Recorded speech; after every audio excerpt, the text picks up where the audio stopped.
Assalamualaikum warahmatullahi wabarakatuh. Sahabat Al-Quran yang berbahagia, pada kesempatan kali ini kita akan belajar bersama-sama. Kita akan belajar contoh-contoh pada idhar halqi. Mari kita awali dengan membaca ta'awudz dan basmalah. A'udzu billahi minasy syaithanir rajim. Bismillahirrahmanirrahim. Sahabat, pada pertemuan yang lalu kita sudah pernah membahas apa yang dinamakan dengan idhar halqi. Idhar artinya jelas, halqi adalah tenggorokan, yaitu kapan? Ketika ada nun sukun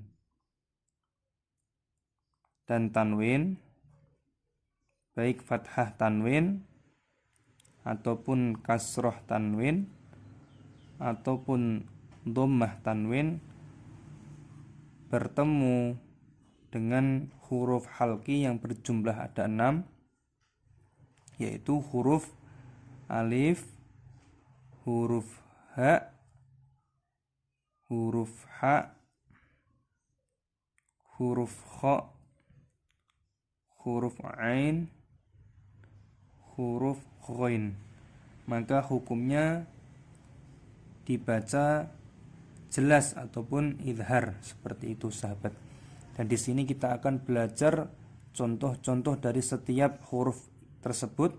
Kita berikan contoh yang pertama, yaitu ada lafadz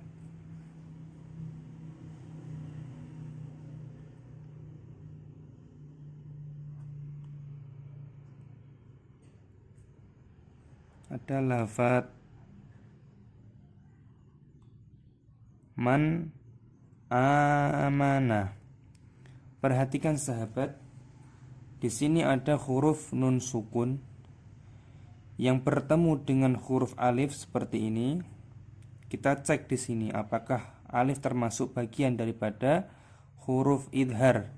Ternyata ada, berarti lafadz man amana ini hukumnya dibaca idhar halqi. Cara membacanya adalah tidak boleh pada lafadz tersebut dibaca berdengung. Semisal mang amana, itu tidak boleh. Kenapa? Karena di sini ada hukum idhar yang harus dibaca jelas. Mana? Ini ada nun sukun ataupun nun mati bertemu dengan huruf alif. Cara membacanya jelas, man amana. Seperti itu sahabat, mudah sekali insyaallah. Terus yang kedua ada lafadz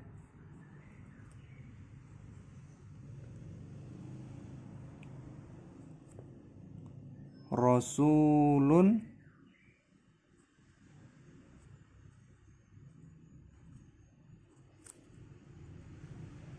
aminun.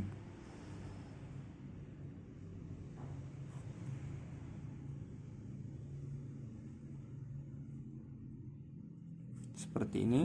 Perhatikan, di sini ada huruf yang berharokat dhammah tanwin. Perhatikan sahabat, di sini ada dhammah tanwin yang bertemu dengan alif. Alif termasuk bagian daripada huruf halq. Maka cara membaca tersebut adalah dibaca idhar ataupun jelas, tidak boleh didengungkan. Kita baca rasulun aminu, itu tidak boleh karena di sini ada hukum idhar halqi. Mana? Di sini ada dhammah tanwin bertemu dengan alif. Jelas bacanya rasulun aminu, seperti itu. Terus kita carikan contoh pada huruf yang ha. Yang ha ada lafadz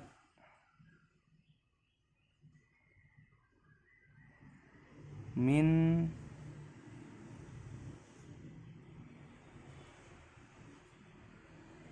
Perhatikan sahabat, di sini ada huruf nun sukun yang bertemu dengan huruf H. Kita cek apakah huruf H ini termasuk bagian daripada huruf idhar. Lihat, ternyata termasuk. Maka di sini cara membacanya jelas, tidak boleh dibaca berdengung. Cara membacanya minhum, tidak boleh minhum. Kenapa? Karena di sini ada nun sukun bertemu dengan huruf H. Maka dihukumi idhar, dibaca jelas. Seperti itu sahabat. Kita lanjutkan pada contoh huruf H berikutnya. Kita di sini semisal ada contoh lafadz lagi, fariqon, fariqon,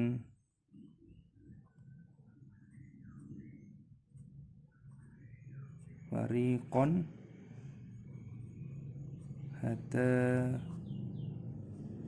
Perhatikan sahabat, di sini ada lafadz huruf qaf yang berharokat fathah tanwin bertemu dengan huruf H.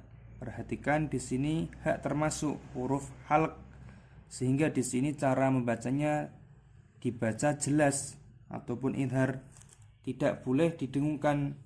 Fariqon hada, itu tidak boleh. Kenapa? Perhatikan di sini ada huruf yang berharokat fathah tanwin bertemu dengan huruf H, sehingga di sini cara membacanya jelas. Fariqon hada, seperti itu, mudah sekali. Kita lanjutkan pada contoh huruf H. Di sini kita ambilkan contoh yaitu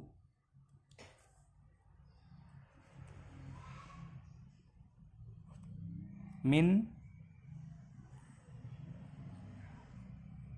hasa, nati. Perhatikan sahabat, di sini ada huruf nun sukun yang bertemu dengan huruf H. Kita cek apakah H termasuk. Ternyata H adalah huruf termasuk bagian halq. Maka di sini tidak boleh dibaca berdengung. Min hasanati, harus dibaca jelas. Kenapa? Karena di sini ada huruf nun sukun yang bertemu dengan H, sehingga cara membacanya harus jelas. Min hasanati, seperti itu yang benar cara membacanya. Dibaca idhar, sebabnya karena ada nun sukun ini bertemu dengan huruf A. Contoh lagi pada huruf H, satu kali lagi, yaitu pada lafadz qardhan hasanan.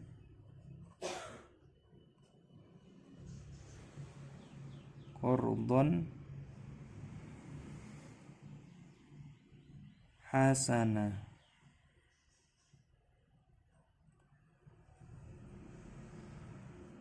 Perhatikan sahabat, di sini ada huruf dho yang berharokat fathah tanwin.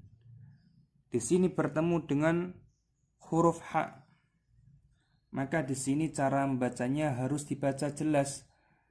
Tidak boleh dibaca qardhan hasana.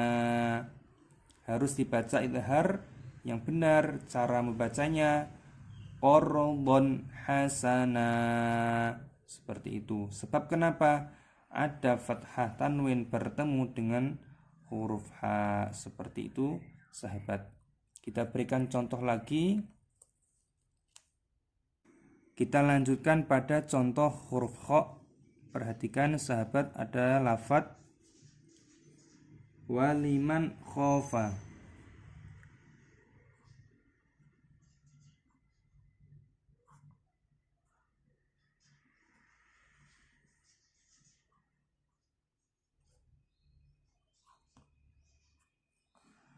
Perhatikan di sini ada huruf nun sukun yang bertemu dengan huruf kha.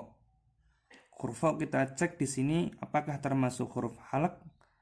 Termasuk huruf halq, maka di sini dihukumi idhar halqi. Cara membacanya adalah tidak boleh dibaca dengung, harus dibaca jelas.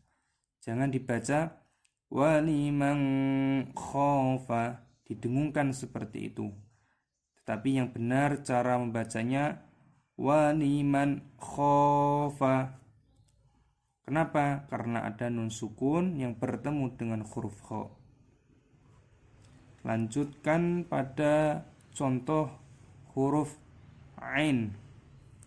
Huruf ain ini contohnya adalah lafadz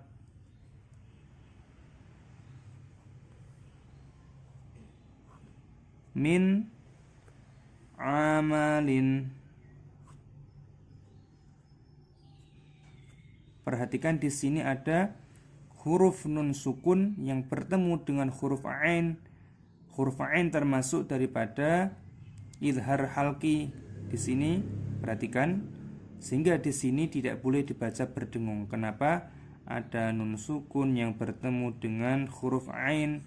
Jangan dibaca min amali, tapi yang benar min amali. Jelas. Lanjut pada contoh huruf ghain. Huruf ghain ini contohnya adalah pada lafadz wa rabbun ghafurun.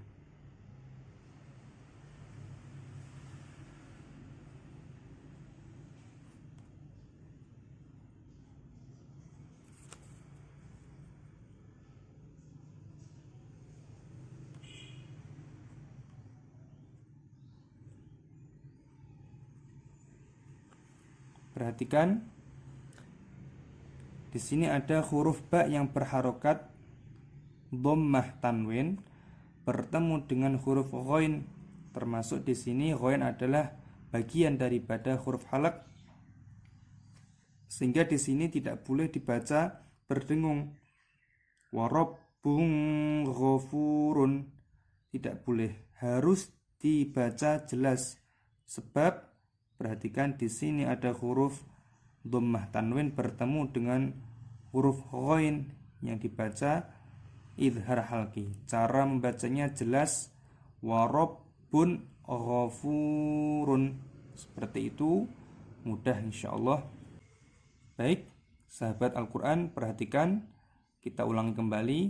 Ketika ada nun sukun ataupun tanwin, baik fathah tanwin yang berada di atas seperti ini, ataupun kasroh tanwin, ataupun dhammah tanwin, bertemu dengan salah satu huruf 6 ini, alif, ha, kha, ain, ghain, diusahakan bisa menghafal lafadz ataupun huruf-huruf ini. Kenapa?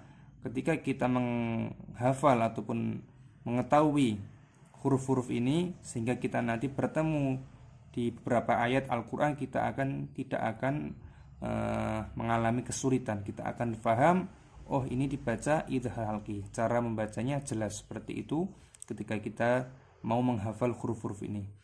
Bertemu dengan salah satu huruf ini, kita lanjutkan. Maka cara membacanya adalah dibaca jelas, jangan didengungkan. Seperti itu sahabat. Intinya kita semakin banyak membaca Al-Quran, kita akan semakin paham, kita akan semakin mahir. Tentunya kita akan mahir dalam membaca Al-Quran ketika kita paham dengan ilmu tajwid. Ketika bacaan kita lancar dan baik membaca Al-Quran, kita pun akan merasa mudah ketika kita hendak akan menghafalkan Al-Quran.